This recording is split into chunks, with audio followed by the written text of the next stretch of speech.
ظہر الفساد فی البر والبحر بما کسبت ایدی الناس، بحر و بر میں فساد رونما ہو چکا ہے بسبب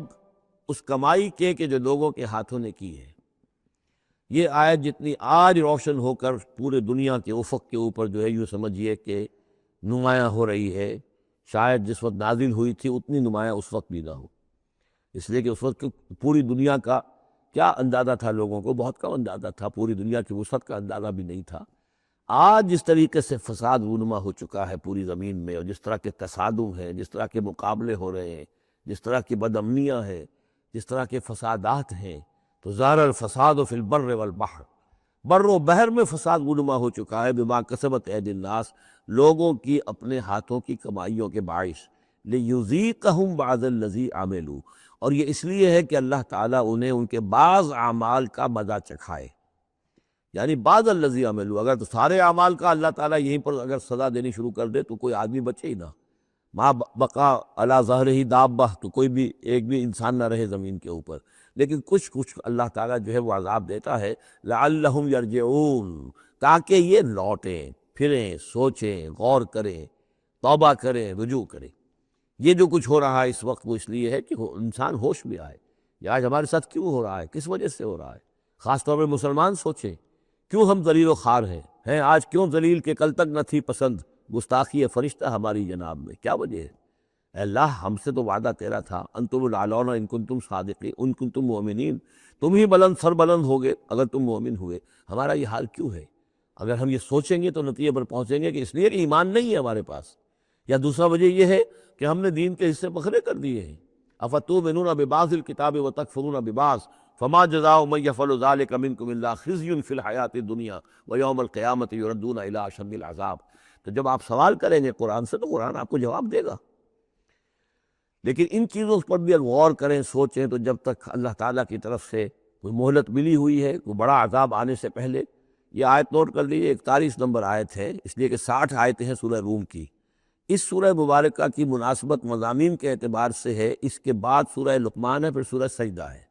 سورہ سجدہ کی جو آیتیں ہیں وہ 30 ہیں، اور 21ویں آیت اس کی جو ہے اس کے لگ بھگ ہے، جب ہم پڑھیں گے تو ان کے اندر مناسبت محسوس ہوگی۔ ان 4 صورتوں میں ایک عجیب بات ہے کہ یہ پہلی صورت سورہ عنکبوت، اس کے مضامین کی مناسبت جوڑا اس کا جو وہ تیسری صورت ہے سورہ لقمان، اور دوسری صورت یہ سورہ روم، اس کا جوڑا جو ہے وہ سورہ سجدہ ہے۔ ان کے مضامین کی مناسبت اس اعتبار سے، اور چاروں نے مل کر ایک سب گروپ کی شکل اختیار کی ہے، جیسے وہ 4 تھیں جو اس سے پہلے ہم پڑھ چکے ہیں۔ ظاہر الفساد فی البر والبحر بما کسبت ایدی الناس لیذیقہم بعض الذی عملوا لعلہم یرجعون قل سیروا فی الارض فانظروا کیف کان عاقبۃ الذین من قبل، کہیے ان سے زمین میں گھومو پھرو اور دیکھو کیسا انجام ہوا ان کا جو تم سے پہلے تھے، کان اکثرہم مشرکین، ان کی اکثریت مشرکوں پر مشتمل تھی۔ فاقم وجہک للدین القیم، دوبارہ اپنے چہرے کو سیدھا رکھو دین قیم کی طرف، اللہ کے دین کی طرف، من قبل ان یاتی یوم لا مرد لہ من اللہ، اس سے پہلے کہ وہ دن آ جائے کہ جسے پھر اللہ کی طرف سے لوٹانے والا کوئی نہیں ہوگا، یعنی اس سے پہلے کہ وہ دن آ جائے اللہ کے حکم سے کہ جس کو لوٹانے والا کوئی نہیں ہوگا۔ یومئذ یصدعون، اس دن یہ تقسیم ہو جائیں گے، پھٹ جائیں گے، علیحدہ علیحدہ ہو جائیں گے۔ کس طرح ہو جائیں گے؟ کیا پولرائزیشن ہوگی؟ من کفر فعلیہ کفرہ، جس نے کفر کیا ہوگا اس کے کفر کا سارا وبال اسی پر آئے گا۔ ومن عمل صالحا فلانفسہم یمہدون، اور جو لوگ جنہوں نے عمل کام کیے تھے، اچھے عمل کیے تھے، تو ظاہر بات ہے کہ انہوں نے اپنے ہی لیے یہ بستر بچھایا تھا، جو اعمال انہوں نے کیے تھے، تو گویا کہ اس وقت علیحدہ علیحدہ ہو جائیں گے، دودھ کا دودھ پانی کا پانی۔ لیجزی الذین آمنوا وعملوا الصالحات من فضلہ، تاکہ اللہ تعالیٰ بدلہ دے اہل ایمان کو جنہوں نے نیک عمل کیے تھے اپنے فضل سے، انہ لا یحب الکافرین، یقین وہ کافروں کو پسند نہیں کرتا۔ ومن آیاتہ، اور اس کی نشانیوں میں سے یہ بھی ہے، ان یرسل الریاح مبشرات، کہ وہ بھیجتا ہے ہواؤں کو جو بشارت لے کر آتی ہیں، ولیذیقکم من رحمتہ، اور تاکہ پھر وہ اپنی رحمت سے تمہیں وہ حصہ دے، تمہیں مزہ چکھائے تو اپنی رحمت کا، یعنی باران رحمت کا، ولتجری الفلک بامرہ، اور تاکہ سمندر کے اندر جو جہاز چلے اور کشتیاں چلیں وہ بھی اس کے حکم سے، ولتبتغوا من فضلہ، اور تاکہ ان کشتیوں پر سفر کر کے تم اللہ کا فضل تلاش کرو، ولعلکم تشکرون، اور تاکہ تم شکر کرو۔ وَلَقَدْ أَرْسَلْنَا مِن قَبْلِكَ رُسُلًا مِّنْ إِلَىٰ قَوْمِهِمْ، اور اے نبی آپ سے پہلے بھی ہم نے رسول بھیجے ان اپنی اپنی قوموں کی طرف، فجاؤہم بالبینات، تو وہ لے کر آئے ان کے پاس واضح نشانیاں، معجزات اور واضح تعلیمات۔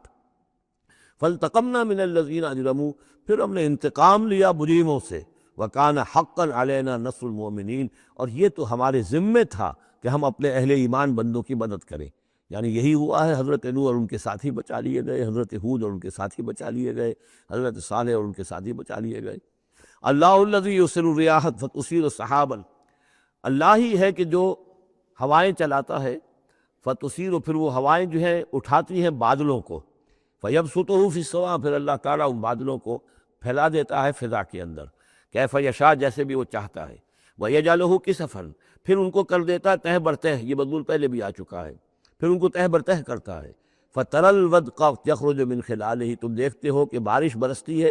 اور مہ برستا ہے ان کے درمیان سے، فَإِذَا أَصَابَ بِهِ مَن يَشَاءُ مِنْ عِبَادِهِ إِذَا هُمْ يَسْتَبْشِرُونَ، تو جب اللہ تعالیٰ اپنے بندوں میں سے کسی پر اس بارش کو برسا دیتا ہے اس کی زمین پر، تو وہ بڑے خوش ہوتے ہیں، شاداں فرحاں ہوتے ہیں، خوشیاں مناتے ہیں۔ وَإِنْ كَانُوا مِنْ قَبْلِ، اور اس سے پہلے اگرچہ وہ تھے، ان ينزل علیہم من قبل ہی، کہ اس سے پہلے کہ یہ ان پر بارش برسائی گئی ہوتی، لمبلسین، یقیناً بہت ہی نا امید تھے، یقیناً اس سے پہلے مایوس ہو چکے تھے کہ اچانک گھٹا آئی، بشارت آئی، بارش برسی، اب وہ خوش ہو گئے، خوشیاں منا رہے ہیں۔ یہ خاص طور پر جو بارانی زمینیں ہوتی ہیں وہاں کے لوگوں کو اصل میں ان چیزوں کا زیادہ تجربہ ہوتا ہے۔ عام طور پر جہاں آرٹیفیشل اریگیشن ہے تو وہاں یہ نیچرل فنومینا اور اس کے ساتھ یہ نفسیاتی کیفیات اتنی نہیں ہوتی جتنی کہ بارانی زمینوں میں ہوتی ہے۔ فانظر الی آثار رحمت اللہ، تو دیکھو اللہ کی اپنے اللہ کی رحمت کے جو آثار ہیں، نشانیاں ہیں، اس کو دیکھو، کیف یحیی الارض بعد موتہا، کیسے وہ زندہ کرتا ہے زمین کو اس کے مردہ ہو جانے کے بعد۔ ان ذالک لمحیی الموتیٰ، وہی ہے جو زندہ کرتا ہے، جو زندہ کرے گا مردوں کو، وہو علی کل شیء قدیر، اور یقیناً وہ ہر چیز پر قادر ہے۔ ولئن ارسلنا ریحا، اور اگر ہم بھیجیں کوئی ایسی ہوا، جھکڑ بھیج دیں اس کھیتی کے اوپر، وہ کھیتی کو تباہ و برباد کر دے، فراؤ مصفرا، اور دیکھے کہ وہ کھیتی تو پیلی پڑ گئی، زرد پڑ گئی، کوئی ایسا آ گیا، کوئی باد سرسر کا جھونکا آ گیا، کیا ہوا؟ فَلَظَلُّوا مِن بَعْدِهِ يَكْفُرُونَ، تو پھر وہ اس کے بعد جو ہے وہ پھر ناشکری کرنے لگتے ہیں اللہ کے جناب میں، کہ ہمارے اوپر تو اللہ کی کوئی رحمت کبھی ہوئی ہی نہیں، ہمارے لیے تو ہماری تو قسمت پھوٹی ہوئی ہے، اللہ تعالیٰ کی طرف سے ہمیں کبھی کوئی خیر ملا ہی نہیں۔ فَإِنَّكَ لَا تُسْمِعُ الْمَوْتَىٰ، تو اے نبی آپ نہیں سنا سکتے مردوں کو، وَلَا تُسْمِعُ الصُّمَّ الدُّعَاءَ اذا ولوا مدبرین، نہ ہی آپ ایسے بہرے لوگوں کو سنا سکتے ہیں اپنی پکار اور اپنی دعوت کہ جو پیٹھ موڑ کر بھی چلے گئے ہوں۔ یعنی بہرا جو ہے اگر آپ کے آمنے سامنے رو در رو ہے تو کم سے کم اشاروں کے نعروں میں کوئی بات اسے سمجھائی جائے، لیکن یہ لوگ جو ہیں یہ تو ایسے بہرے ہیں کہ جو ساتھ پیٹھ موڑ کر چل بھی دیے ہیں، لہذا آپ کوئی شکل نہیں ہے کہ آپ اپنی دعوت اور جو بھی ابلاغ و تبلیغ ہے اس کا ان کے اوپر کوئی اثر پیدا کر سکیں۔ وَمَا أَنْتَ بِهَادِ الْعُمْيِ عَنْ ضَلَالَتِهِمْ، اسی طرح آپ اندھوں کو ان کی گمراہی اور ان کی ضلالت سے، بھٹکنے سے آپ بچا نہیں سکتے، ہدایت نہیں دے سکتے۔ ان تسمع الا من یؤمن، آپ نہیں سنا سکتے مگر انہی کو جو مانتے ہیں، بآیاتنا، ہماری آیات کو، فہم مسلمون، پس وہ ہماری فرما برداری اختیار کرتے ہیں۔